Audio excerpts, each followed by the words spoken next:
Cada mañana haces algo que nunca has cuestionado. Antes de salir de casa, antes incluso del café, ya estás construyendo una versión de ti mismo.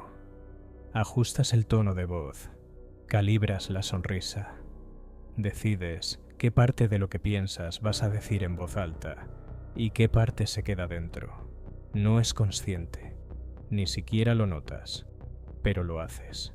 En el trabajo eres una persona, con tu familia, otra, con tus amigos de toda la vida, otra distinta. Y cuando estás completamente solo, sin nadie mirando, sin nada que demostrar, ¿quién eres entonces? Jung tenía un nombre para esa máscara invisible que todos llevamos puesta. La llamó la persona, y lo que descubrió sobre ella no es lo que esperarías. Porque el problema no es que uses una máscara.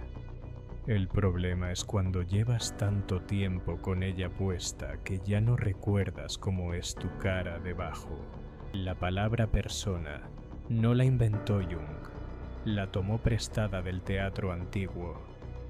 En Grecia y Roma, la persona era literalmente la máscara que llevaban los actores en escena.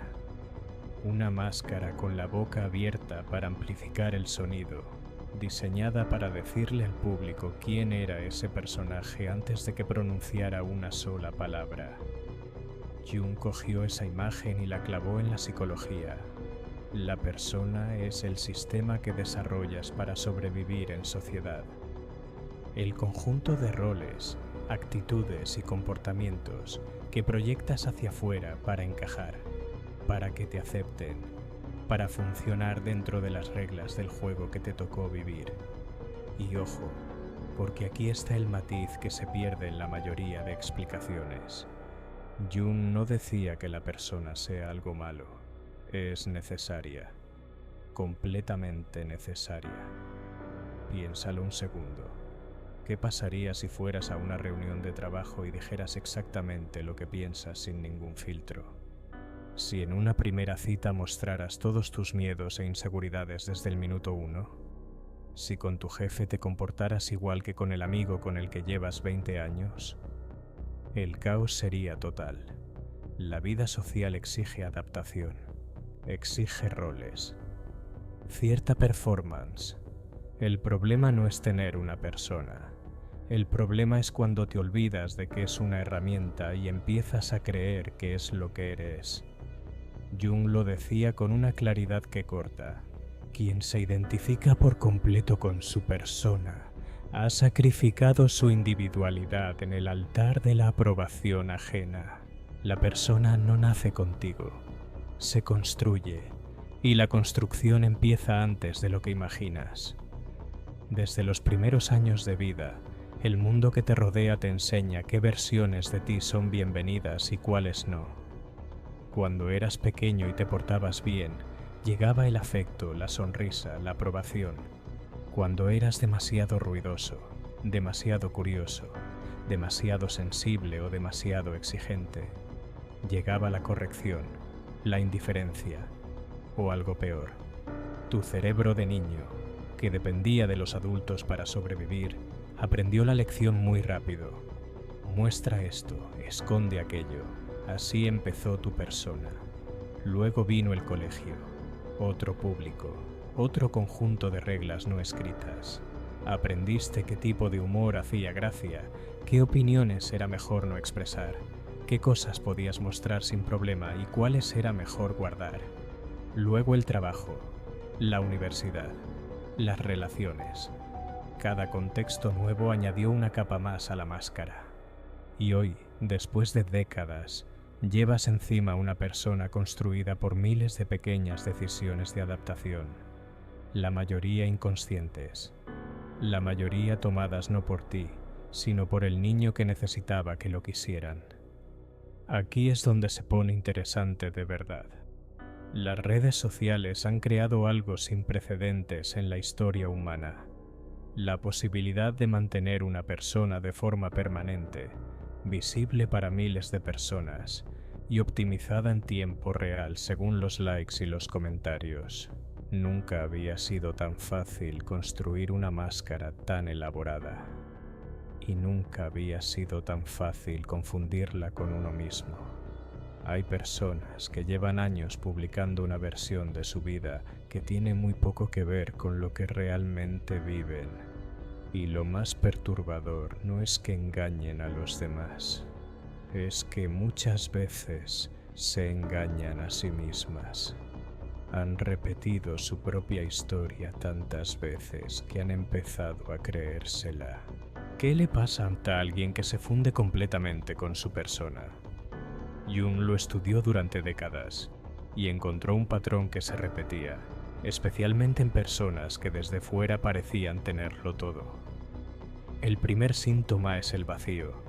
Tienes el trabajo, el estatus, el reconocimiento, la familia que se supone que querías.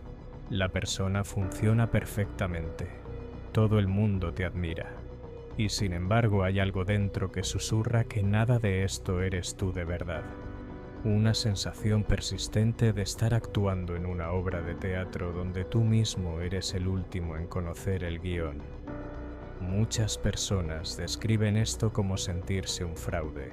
En psicología tiene nombre: el síndrome del impostor.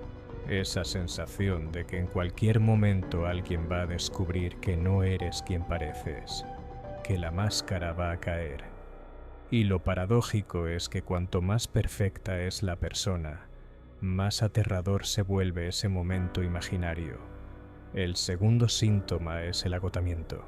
Mantener una persona consume energía, mucha. Vigilar constantemente lo que dices, lo que no dices, cómo reaccionas, qué imagen proyectas. Es como actuar en una obra sin descanso, sin camerino, sin un solo momento entre bastidores. El burnout en su forma más pura no es solo exceso de trabajo, es el coste de mantener durante demasiado tiempo una identidad que no es tuya. El tercer síntoma es la crisis.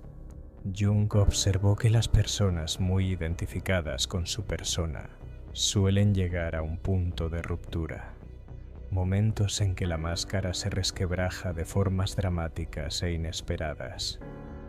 Lo que llamamos crisis de mediana edad no es un cliché vacío.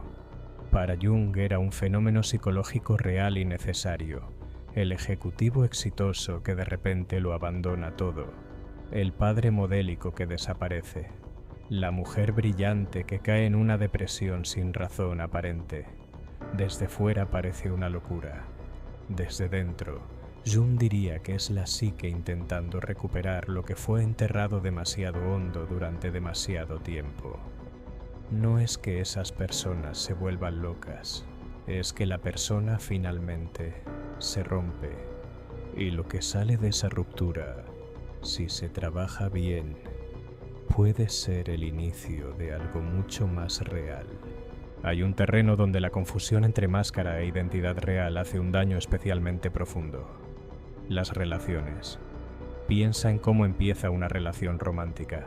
Los primeros meses, los dos muestran sus mejores personas. Están atentos, presentes, cuidadosos. Ocultan sus peores partes. Hay una performance inconsciente pero muy elaborada de los dos lados. Y luego, con el tiempo, las personas empiezan a relajarse. Aparece el carácter real, los hábitos de verdad, los miedos auténticos, las partes que no estaban en la versión de presentación. Para Jung, ese momento no es el fin del amor, es el inicio de la posibilidad de una relación real. Porque solo cuando dos personas se muestran más allá de sus máscaras puede haber verdadera conexión. El problema es que mucha gente interpreta ese momento como una decepción. Ha cambiado. Ya no es como antes. No ha cambiado. Ha dejado de actuar.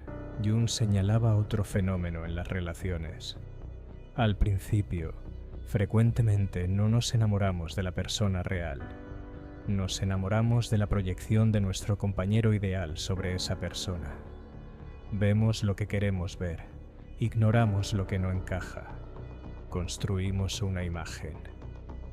Y cuando esa imagen inevitablemente se rompe, Hay parejas que no saben qué hacer con la persona real que aparece debajo. Jung diría, ese momento no es el fracaso de la relación, es la primera vez que tienes la oportunidad de tener una de verdad. Entonces, llega la pregunta inevitable. ¿Cuánto de lo que crees que eres es realmente tú? ¿Y cuánto es solo tu persona? Jung no daba respuestas sencillas, pero hay señales que nos orientan. La primera es la incomodidad con el silencio. Las personas muy fusionadas con su persona no saben qué hacer consigo mismas cuando no hay nadie mirando. Necesitan ruido, pantallas, actividad constante. La soledad les resulta insoportable porque sin el reflejo de los demás, la persona pierde sus contornos. Y sin la persona, ¿qué queda? Pregúntate, ¿puedes estar solo, en silencio, sin hacer nada, sin que te resulte insoportable? La segunda señal es vivir para la aprobación. ¿Cuánto peso tienen las opiniones de los demás en tus decisiones? ¿Cambias de opinión según con quién estás hablando? No se trata de ser insensible, se trata de detectar cuando la aprobación externa se ha convertido en el único combustible que te mueve. La tercera señal es la rigidez. Las personas muy elaboradas tienden a ser frágiles.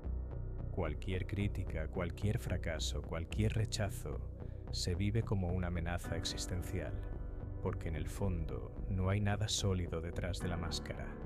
¿Puedes recibir una crítica sin sentirte destruido? Jung proponía un trabajo gradual de distanciamiento. No destruir la persona, que recuerda que es necesaria, sino recuperar la perspectiva. Recordar que es una herramienta, no una identidad. Algunos caminos concretos, tiempos sin audiencia, actividades que hagas completamente solo, sin poder mostrarlas a nadie.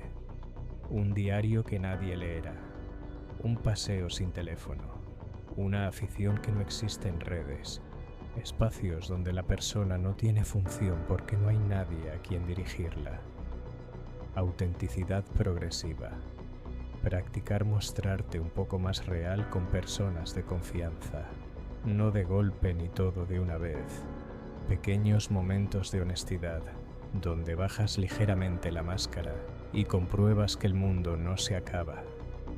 Y la pregunta más difícil, ¿qué quieres tú realmente? No lo que se espera de ti, no lo que tienes que querer según tu rol, sino qué quieres de verdad. Parece sencilla. Muchas personas descubren que no saben responderla cuando se la hacen en serio. Jung decía que el trabajo de toda una vida no es destruir la máscara, es aprender a ponérsela y quitársela con conciencia, usarla como herramienta cuando la necesitas y tener un espacio dentro de ti, honesto, sin audiencia, donde sepas quién eres cuando no la llevas puesta. La mayoría de las personas pasan toda su vida puliendo la máscara, haciéndola más brillante, más convincente, más atractiva, sin darse cuenta de que hay algo mucho más interesante debajo, algo que no necesita aprobación para existir, algo que es tuyo de una forma que ningún rol, ningún título y ningún logro puede serlo jamás. En el próximo vídeo vamos con el ánima y el animus, las figuras del inconsciente que Jung identificó como la representación interna de lo masculino y lo femenino en cada uno de nosotros, y de cómo esas figuras deciden, sin que te des cuenta, a quién te atrae, cómo amas y qué patrones repites una y otra vez en tus relaciones. Nos vemos ahí.